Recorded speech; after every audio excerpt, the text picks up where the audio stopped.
You got your budget request approved.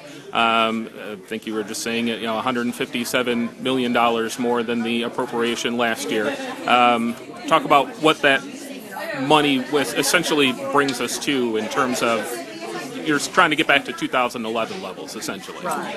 Essentially get back to 2011 numbers, plus a flex benefit allowance that is 30% of that overall request, reflective of the increase of educators in the state, and that would fund that.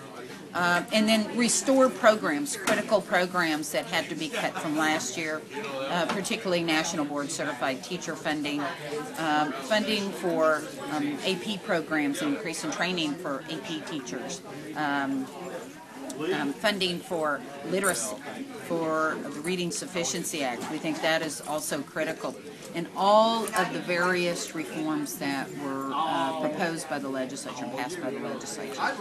Will you be going to the legislature for supplemental funding for the current year, say to put the money for National Board Certified Teachers for this current year that we're in?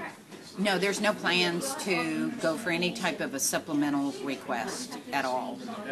We have provided information to the legislature in contemplation of moving the flex benefit allowance over and what would be required to fill out the last 2 months of what we call the teacher contract year. That's how we've been referring to it. And we have sent those figures to the legislature and are working with them on that to finish that out, should that legislation pass.